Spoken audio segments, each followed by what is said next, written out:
여러분 안녕하십니까? 2월 20일 목요일 뉴스투데이 시작합니다. 김건희 여사가 작년 총선에 개입했다는 정황이 담긴 검찰 보고서가 추가로 확인됐습니다.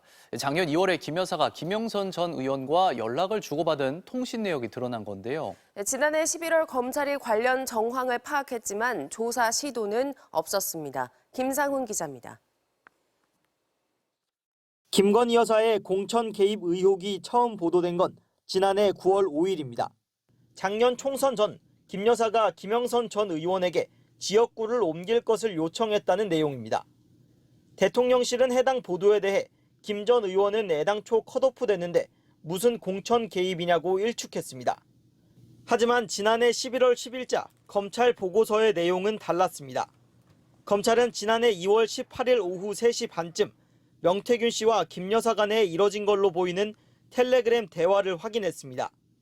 명 씨가 당원 50%, 시민 50%인 경선 룰에 따르면 김영선이 이길 방법이 없다며 여사님이 해결해달라고 호소합니다. 김 여사는 단수를 주면 나 역시 좋다면서도 기본 전략은 경선이 돼야 하고 약체 후보부터 만나서 포섭해 나가는 게 답이라고 대꾸합니다. 이에 명 씨는 대선 때 몸이 부서져라 대통령님을 도왔다며 김영선에게 경선하라는 말은 못하겠다고 했습니다.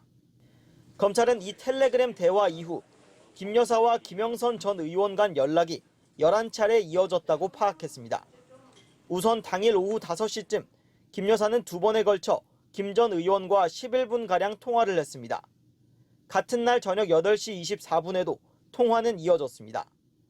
명태균, 김건희, 김영선으로 이어지는 연락이 일단락된 뒤인 당일 오후 10시 27분, 김 전 의원이 윤석열 정부 성공을 위해 김해 갑 출마를 선언했다는 뉴스 경남의 속보 기사가 게재됐습니다.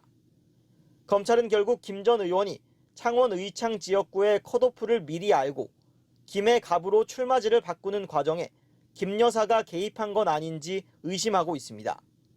그런데 이 내용은 최근 명 씨 측이 밝힌 김상민 검사 공천 개입 의혹과도 연결됩니다.